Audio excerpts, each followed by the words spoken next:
welcome back to another episode of Starving Artist. My name is LJ Jones, and today I have a very exciting episode for all of us. I'd like to welcome to the podcast my friend, Jimmy Ferraro. How are you? Thank you so much. I'm thrilled to be here. I appreciate you inviting me today. Absolutely. Thank you so much for joining, and I know that this episode is going to be one of my favorites, and I'm sure we'll leave the boy, audience. The pressure is on. The pressure is on. Absolutely. Oh, and I know you'll inspire every single person who listens, because you've definitely been a big inspiration in my life. Oh, thank you very much. Absolutely. And, I do want to mention I had Mr. Matthew McGee on episode 3, and he talked about the inspiration that you were on his life. So our listeners already know who you are from that episode. Thank you so much. Matthew's a fine performer and a fine gentleman as well. Absolutely. So I always start these out asking every guest the same question. Where are you from? And can you tell us about that moment in your life where you were like, I know that this is what I have to do with my life? Jimmy Ferraro, that's my name. My real name is James Ferraro, but I've gone by Jimmy for forever, for the last 100 years. And I'm from New York. I was born in South Ozone Park, which is a borough in Queens. And then I moved at 9 years old. We moved to Long Island to Valley Stream. Now, the next question was, how did I know? When did I know? I always knew. I always knew that I wanted to be a performer. I can't remember when I didn't know. So my parents told me that, I was always singing and dancing. And I'm sure they're right, because I don't remember when I wasn't singing and dancing as a child. And that's when it all started. So I always wanted to be a performer. And I was very fortunate to, have those opportunities presented to me in school. Went to PS 96, Public School 96 in South Ozone Park. That's where it all started there. And when I was in kindergarten, we had a recital for the end of the year program, and there was a talent scout there from King World Productions. Wow. And they were planning to do a remake of our gang comedy, The Little Rascals, and they were interested in having me do a screen test as Spanky. Wow, that's amazing. I had to look for it then, I guess, too. I always had that little chubby kind of look, and my parents just weren't for it. They just didn't want me to be exposed. They had no concept of show business. So that was totally out of their league.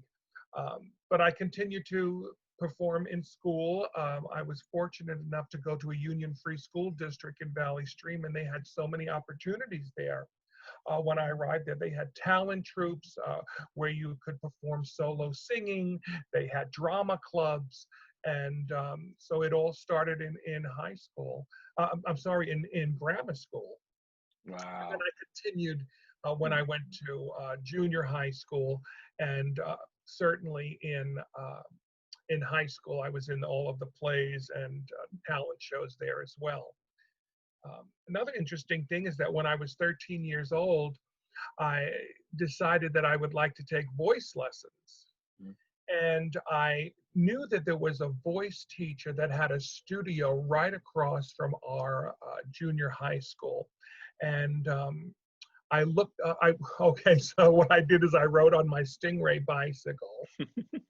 And I went to a phone booth. People may not even know what they are now. Oh, yeah. A phone booth. I looked up in the yellow pages, voice teachers, and I found that one, and I called. This is all without my parents' knowledge.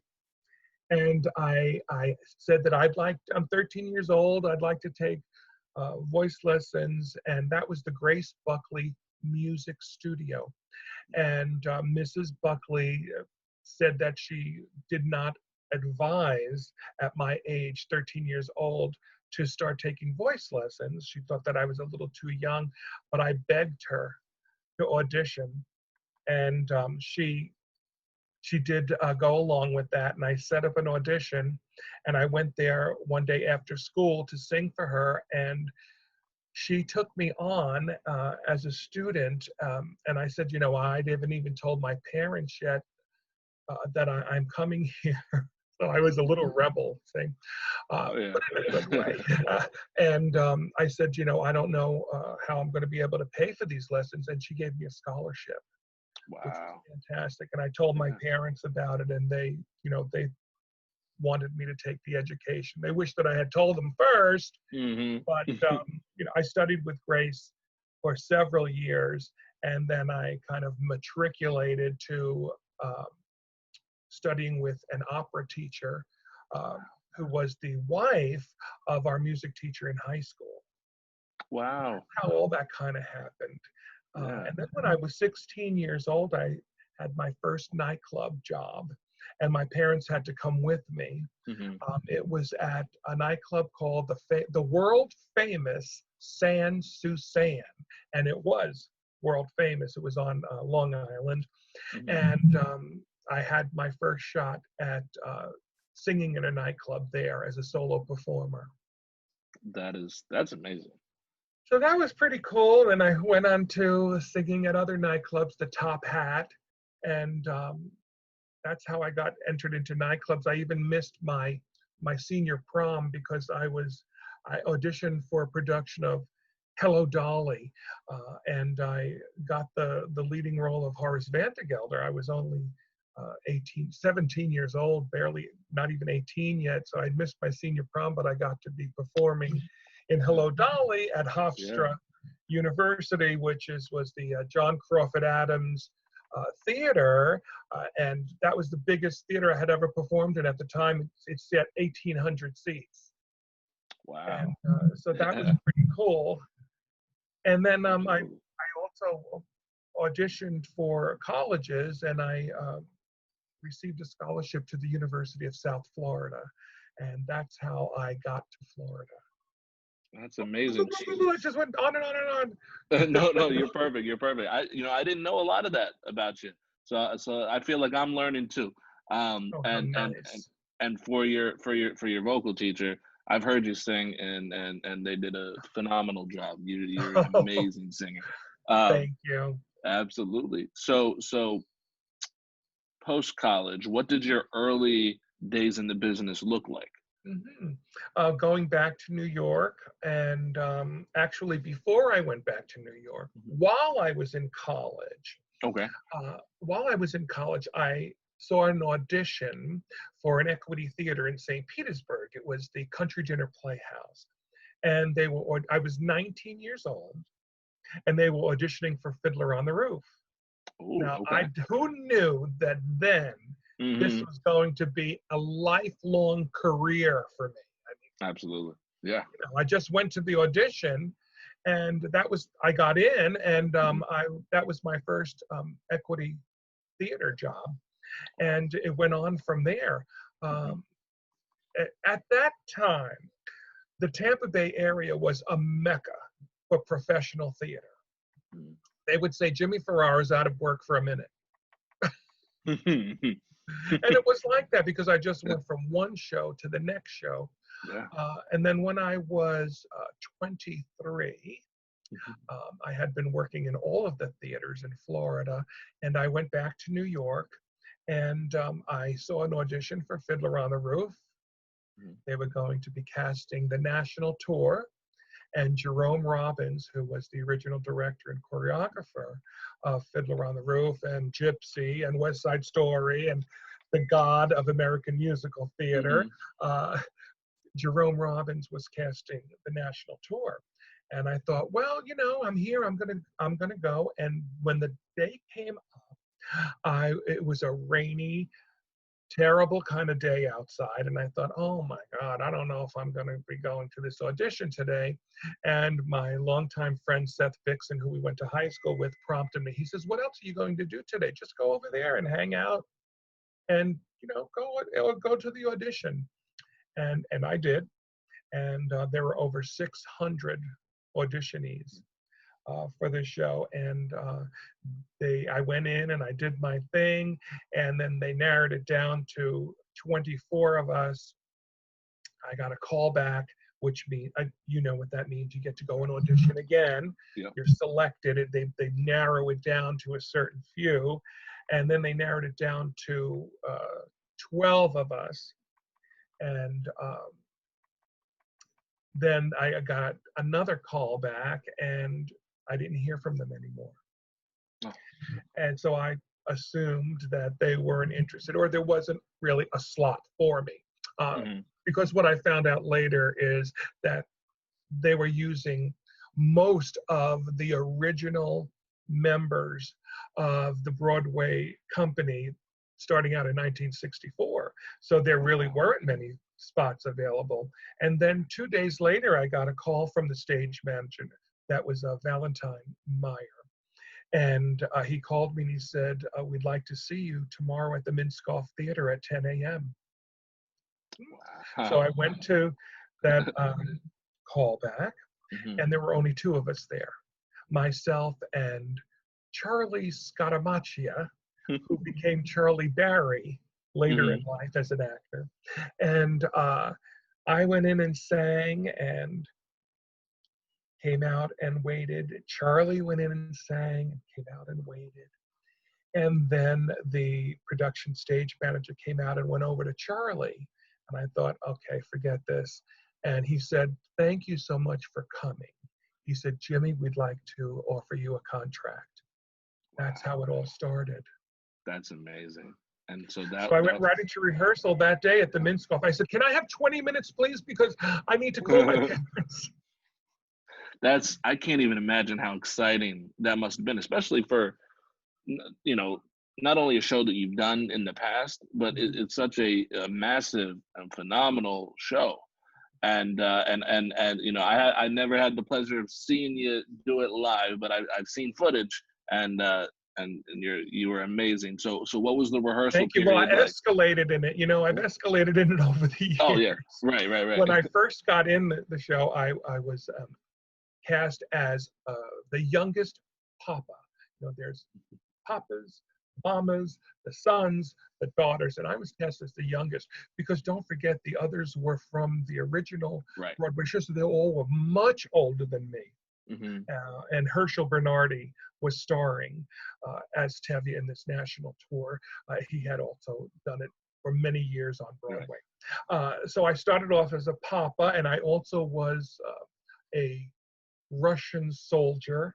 Okay. And I was understudy. Now, this is the crazy thing. I was understudy for the rabbi, which is the oldest role in the show.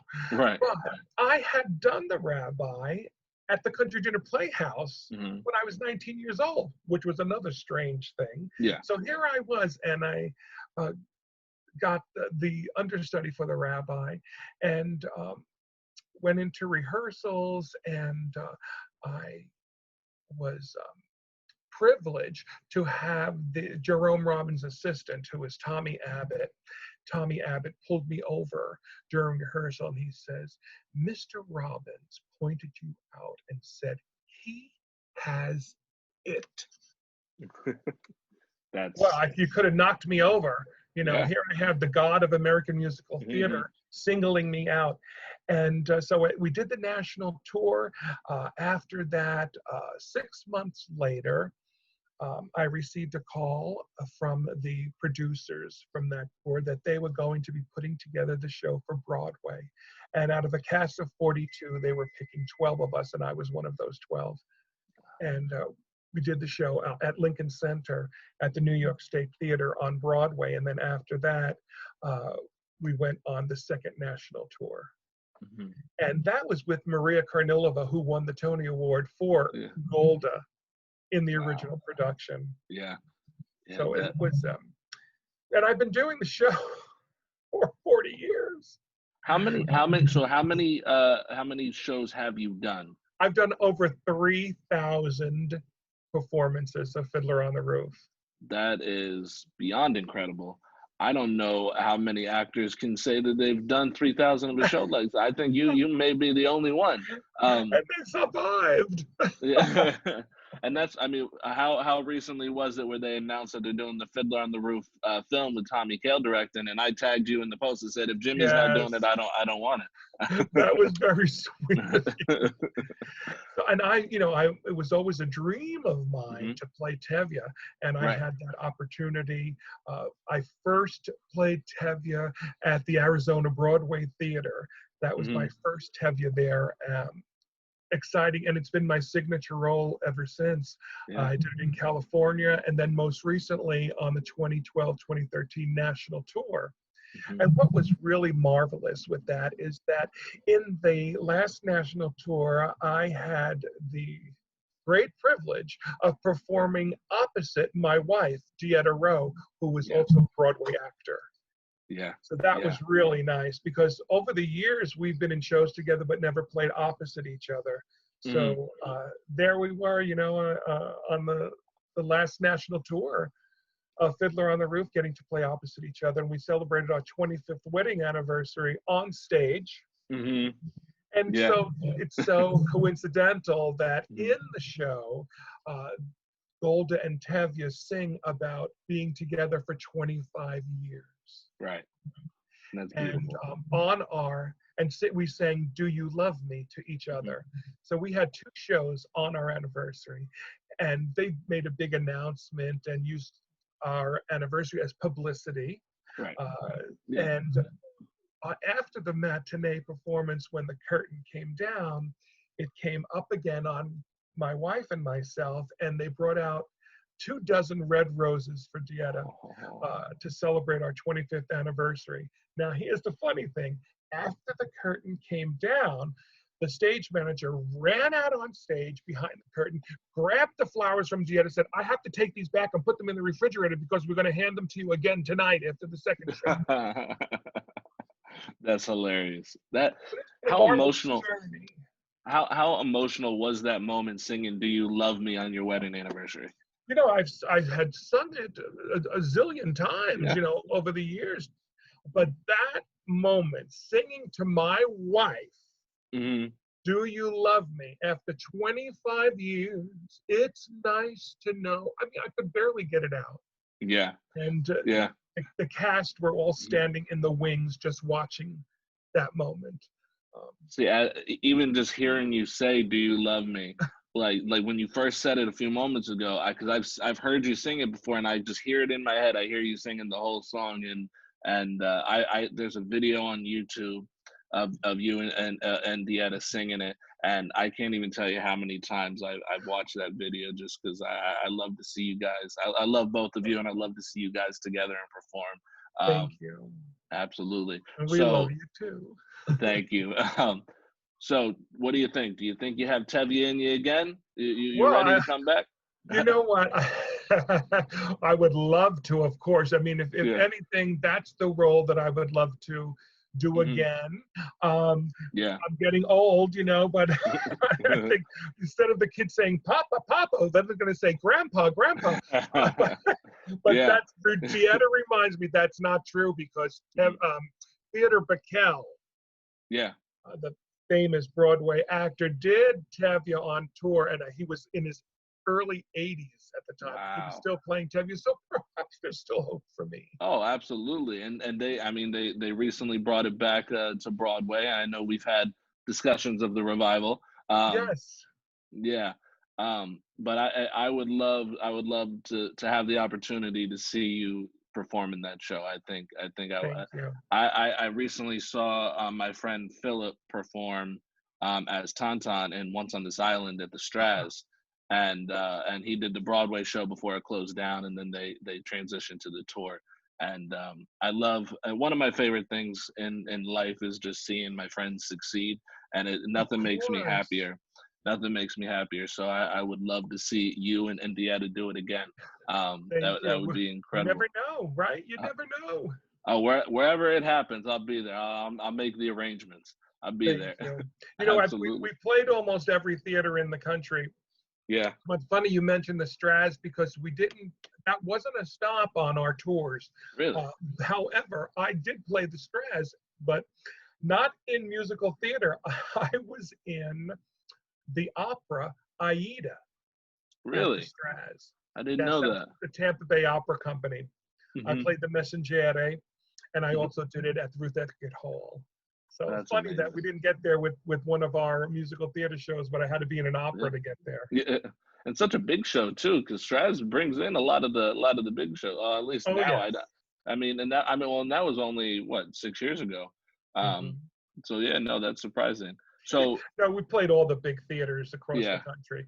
I think one of the theaters sat 5,000 people. wow, that's amazing. Yeah, when we That were on that is so. stage before the show, before the audience came in, I walked out on the stage and I just looked out and Mhm. I couldn't even see the end of Yeah, the theater. yeah, We must have yeah. been like this big. Well, and that's I saw Hamilton at the Straz, and I sat literally as far back as you could possibly sit, and that's exactly how the actors looked, just like ants. I was like, But you got to see it. yes, oh, and it was amazing. And then I actually, when they were in Fort Lauderdale, I won tickets to see, and they put us in the front row, which was phenomenal. Wow, fantastic. Yeah, that was amazing. So let That's me ask great. you, so I got my start at the Show Palace Dinner Theater, and I Yes, know before I got there, you were there. So how did you get yes. to the Show Palace, and what was your Ah, your experience there? well, I'm going to take us back a few years if you don't mind then. Yeah, of course. Yeah, yeah. Okay, so let's see, in 1994, Okay. I had come into town from New York to visit my father who was living there. And while I was there, um, my wife and I were, I'm sorry, yeah, let's see, we had gotten a contract to do Fiddler on the Roof Hmm. in Indianapolis. So we were there just for a short time visiting my father. And while I was there, my father got ill. He was okay, but he needed care. So Hmm. the producers were so generous in allowing me to get out of my contract to take care of my father, and Dieta went on to do the show. Hmm. So while I was there, Dieta and I, we didn't have computers available then. We Hmm. talked back and forth all the time, and I said, I think my father's going to need some more care here, even after your show is over. And I don't know. I've been thinking, what do you think about maybe opening up a little storefront theater? Hmm. Dieta is so wonderful, my wife. Hmm. God bless her. She, whatever I say, she's like, I think that's a great idea. She's very encouraging and Yeah. supportive. So I kind of went with this idea that came to me, and I was looking in the newspaper, in the classifieds to see if there was a building or something available. And I see this little ad that says for lease, juice bar, or the like. Hmm. Juice bar. And it was in Holiday, and it gave a phone number. Juice bar. Well, it sounds to me like it, and it gave the square footage. Um, it was very small. I think it was maybe 2,000 square feet, Hmm. maybe less. And I thought, it's in Holiday. I wonder where this is. I'm going to call. So I call and I said, I'm calling to find out in regards to the juice bar. I saw the ad in the paper. She says, hold on, please. And she says, that'll be $1.47. And I say, excuse me, but are you outside selling something? She says, yes, I own the vegetable and fruit stand on Trouble Creek Road and US 19. And I say, Helen? She says, yes. I said, this is Jimmy Ferraro. Oh, Jimmy. She lives 2 houses away from my father. Yeah. Who would know? She says, why don't you and your father come over and have coffee tonight? And we'll take you over to see the place. Oh, That's how it all happened. My yeah. Yeah, so we went over there and I thought I saw this place and I thought, you know what? I think I could make this into a little storefront theater. And my father was a carpenter and he was feeling much better. And this gave him an opportunity to kind of rebuild the inside of this space. And it was the Angel Garden Cafe Theater. And it was the very first dessert theater in the Tampa Bay area. Yeah. We served desserts and coffees. We were really ahead of its time with like kind of a coffee theme, you know, in 1994. And we opened that, and we had new show. We played, let's see, it was every weekend. Friday, 2 shows on Saturday, and a show on Sunday. And, you know, it was very successful.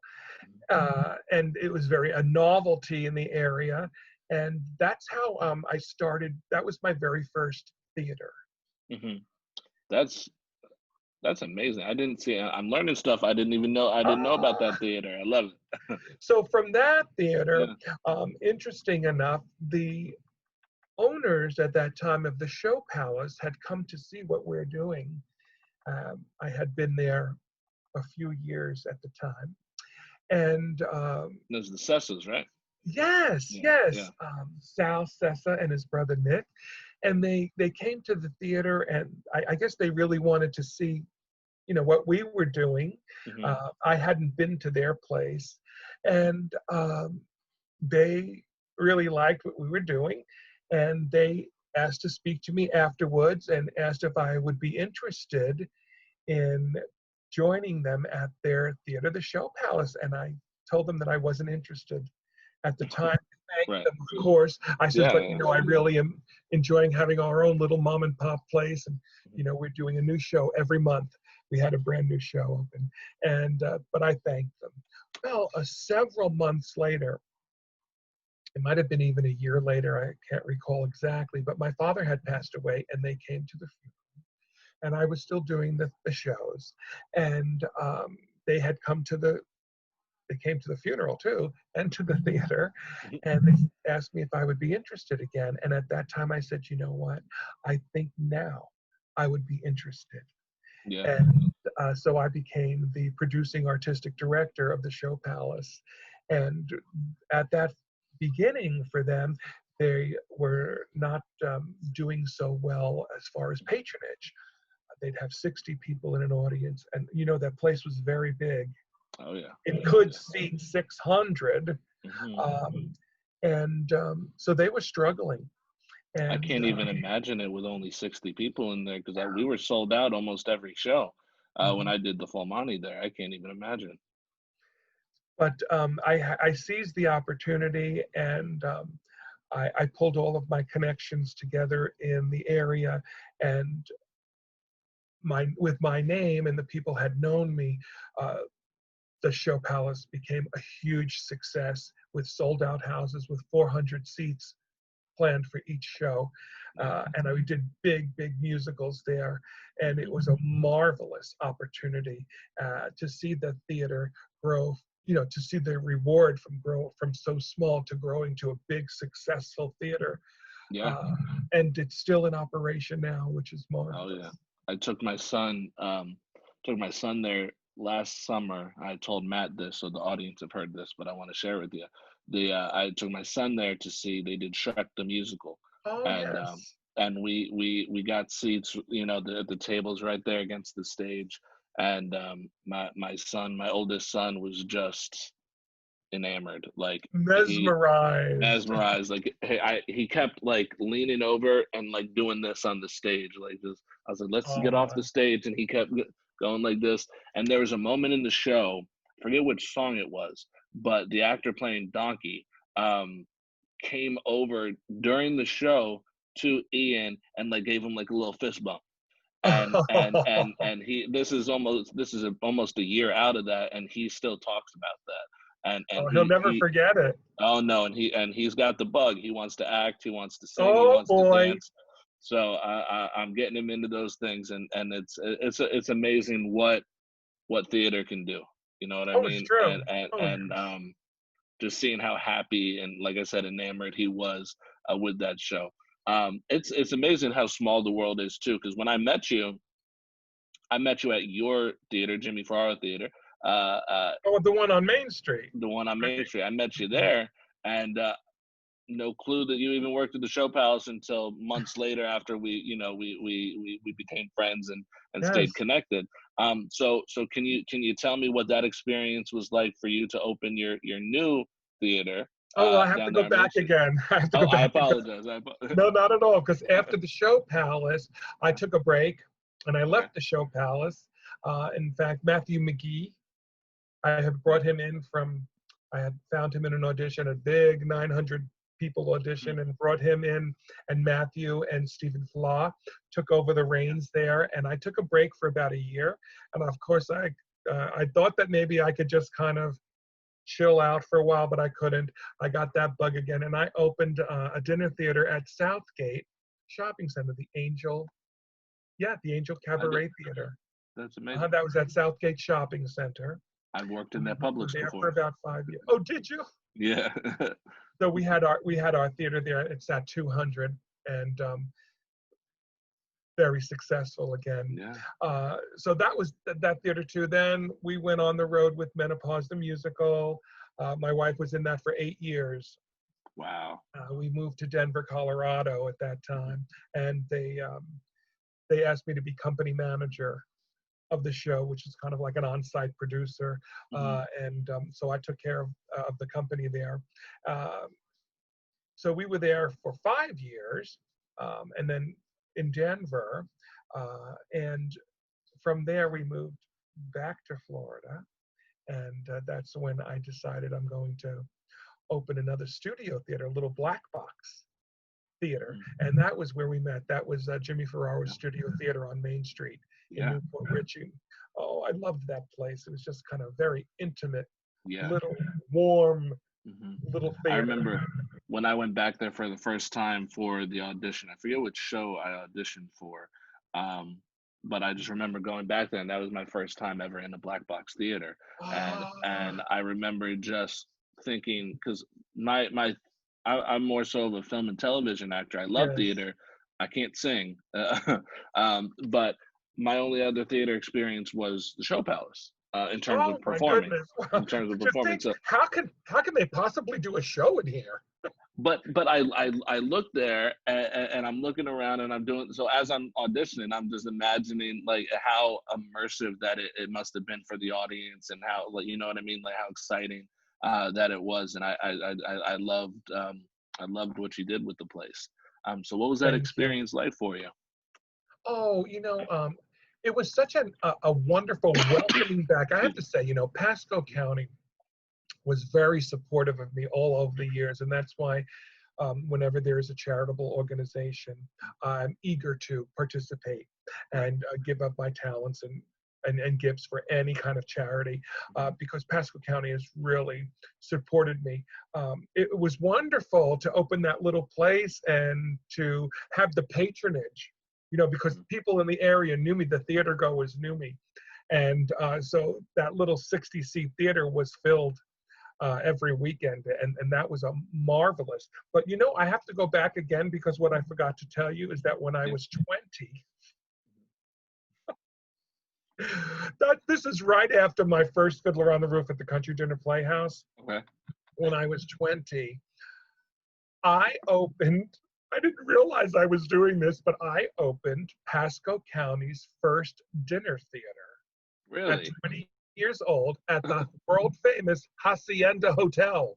Yes. Yeah. The Hacienda Hotel was the first dinner theater in Pasco County, and I put on several musical reviews there, and they had dinner and the show. In fact, I came across recently, maybe a couple of 2-3 years ago, some old posters from that time at the Hacienda, and they're now at the Historical Society downtown. That is so amazing. Oh my goodness! Yes, I guess I think when you have it in you, that's all you can do. Right. Absolutely. And I think the secret to my success, and you're probably going to ask me that later, but I think the secret to my success is that I always had blinders on. That's what I wanted to do. I didn't want to. There wasn't anything else that I let get in my field, get in my way of doing what I really wanted to do. Yeah. So Yeah. getting back to the theater on Main Street, that was a wonderful, wonderful experience. And Yeah. getting back to the patrons that became friends over the years. I have patrons that have seen me my shows over 25 years, over 30 years, same patrons. So very, very heartwarming. Yeah. And it seemed like you said, like your patronage, um, from what I could tell, and I mean, and you said it, is that they just kept returning show after show after show We because became they love friends you. over the years. Yeah. They saw me grow up, sort of. Yeah. Yeah. Yeah. uh, over the years. I mean, they'd come in and I'd be like, "Oh, Mary," and hug it, hug it. Hmm. It's just things Yeah. that way, that warmth, Yeah. And I think that was another major reason of why I did so well too. It was that the Yeah. warm connection with Mm. the people. I mean, those are the people that support you. And They enrich you.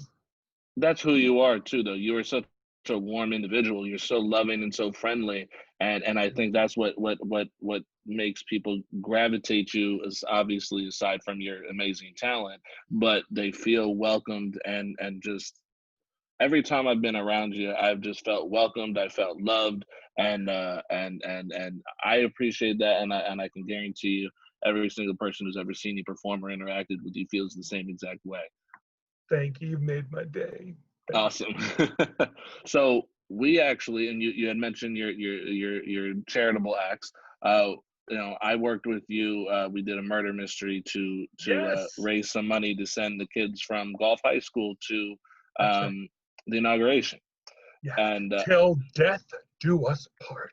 yes, and that was so much fun. Like I was so excited when, because I don't think I auditioned for. I think you reached out to me and asked me if I'd be Mhm. interested to be That's right. involved in it, and I just to have the opportunity to work with you, I was excited, and while also being able to help kids go see the inauguration Yes. was just incredible, and we turned that around really quick too. We were. You sure did. And that's And the Spartan Manor, and it was filled. oh yeah, oh yeah. It was an insane amount of people, and that how much was that your patronage from the theater? You know what I Oh, mean? Like well, the some people of it. fought. Yeah, Yes. But I have to tell you, I don't know if you knew this, that was the very first murder mystery that I had ever done. really. Yes. Well, you And did a phenomenal job. oh, thank you. I had a really great cast. Uh, Thank you. I just directed traffic. But but the thing is that it was handed to me because they needed help. So Mhm, it was not something of my own thinking. I didn't think, oh, you know what? What would put on a murder mystery and raise some money for these kids? mhm. No, they were planning to do this murder mystery, and they just couldn't figure out how to do it. It was, it's a little bit more complicated Oh than yeah, you could imagine. yeah. Uh, Especially so with the improv too. That exactly. went into it. So I eagerly took that opportunity to help them out, and it was successful. But I have to thank them too, because see, you never know why you meet people. It's for a Mhm. certain reason, or why you do something. You'll find out at another time when it's revealed to you. But ever since then, I've been writing and put together my own murder mysteries, and I have Yeah, that whole thing going on too. You know. yeah. And that is so.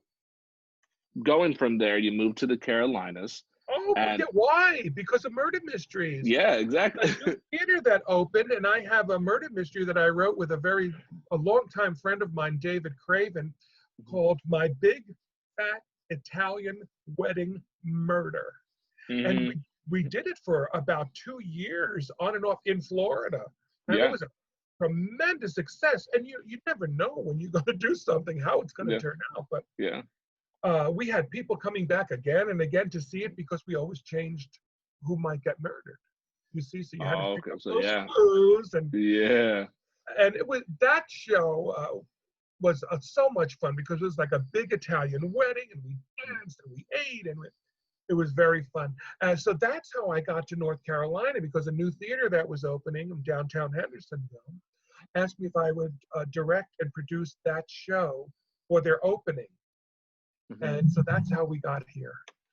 That that's amazing. So how has coronavirus affected you guys? Or Oh, it has, what is it because, looking like now? you know, in our area, we have had very limited cases here. Mm, But the fact is that, nationwide, mm, um, we have to be under the same kind of jurisdictions and restrictions. So my shows, I had a March show booked, March, April, and May show, all set and booked and sold out. mm, And now we had to just refund the money and mm. say hopefully we'll be back soon and let you know, because I had 3 murder mysteries Yeah. that were going to be done at a bed and breakfast here, which is Oh another wow. fun idea. Yeah. Oh Uh, yeah. so I say we're kind of on furlough now. Hmm. Yeah. Meantime, I'm working on another project. I'm working on a brand new musical with another author and composer that live in Chicago. Hmm. In fact, we were on most of the afternoon yesterday. It's so nice to be able to have meetings like this, like Zoom, Yeah. so that we can work, collaborate together and be able to talk and work things Mhm. out, being remote from each other. Right. So I'm Right. working on a brand new musical with them, and that keeps me very occupied. I also have a show. I don't know if you might have seen my first preview of it in Tampa uh, 2 years ago, uh, called Raunchy Little Musical. It's a With tribute to Sarah. Belle Barth. Yes, Yeah. did you happen to catch it? I did. I didn't get to. I couldn't get off work to go see it, but I really wanted to. And that show, I've been working on it for about 6 years, and it just Mhm. developed into a marvelous 2-person musical. And I brought it off Broadway 2 summers ago. Mhm. Was a big success. And so now I've worked with the author and composer and lyricist to make another version of the show to a one-woman show. Wow. Yeah. And so now we have, um, If I Embarrass You, Tell Your Friends, a tribute to Belle Barth.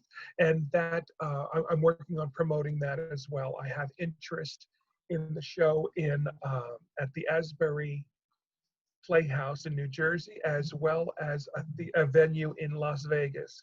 So everything's on Yeah. hold, I've but actually been to the the Asbury creative Playhouse, by juices. the way. Pardon me? I've been to the Asbury Playhouse. Oh, It's a you beautiful have? theater. Yeah, I my haven't been family's in. there. My family's from Jersey. All So right. yeah. Oh, I Yeah. haven't been there. I've just been working with the producers there that are interested in bringing Yeah. my show in.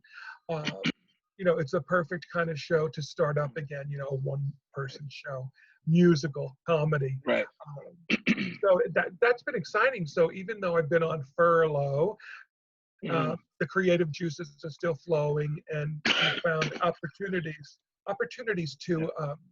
to use those talents while we're kind of all Yeah. in isolation, so to speak.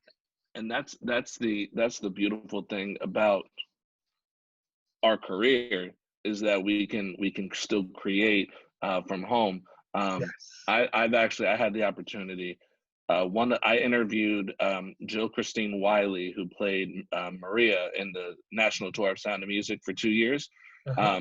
She was on episode 2, and I had been working on a short film, and I had just been close to completing the final draft of it when I interviewed her. And at the end of the interview, said, I got this short film that this interview has told me you would be perfect for.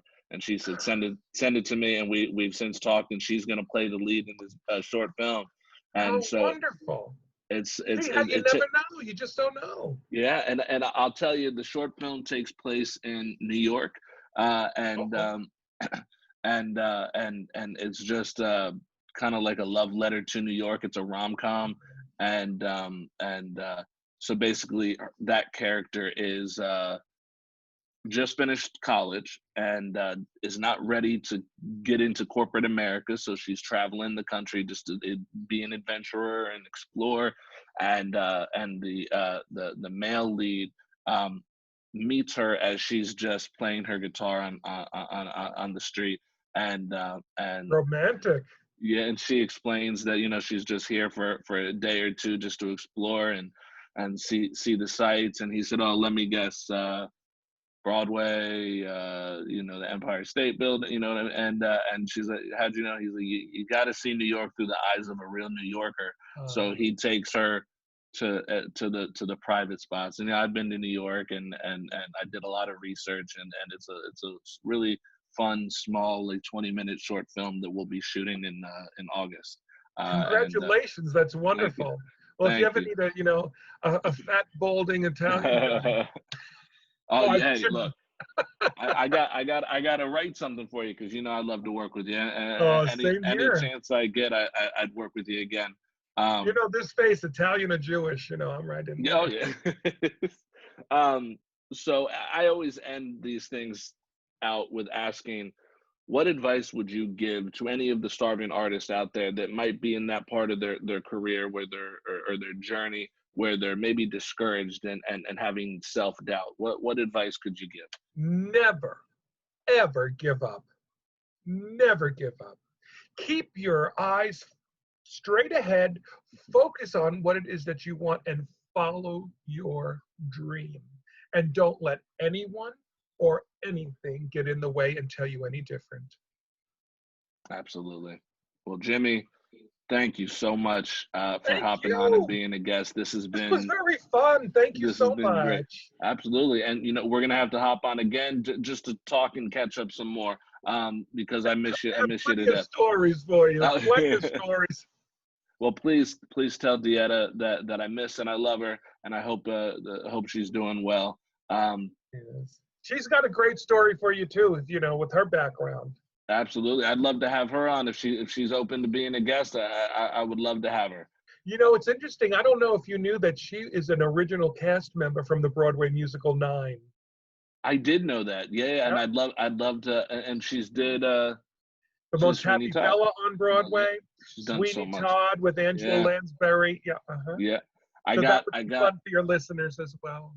Oh, absolutely. And I just subscribed to, I forget what it's called, the Broadway streaming service. Oh yes, and I know Dieta had said that which one of her shows is on there, or is there multiple? Because I want to watch it. She's Sweeney Todd with Angela Lansbury. Yeah. And then also The Most Happy Fella. I need to go. I want to spot her, and you will. You won't miss her. I promise you. Well, look, Jimmy, thank you. This has been amazing, and to the audience, this has been another episode of Starving Artists, and we will see you guys next week. Thank you so much. Thank you.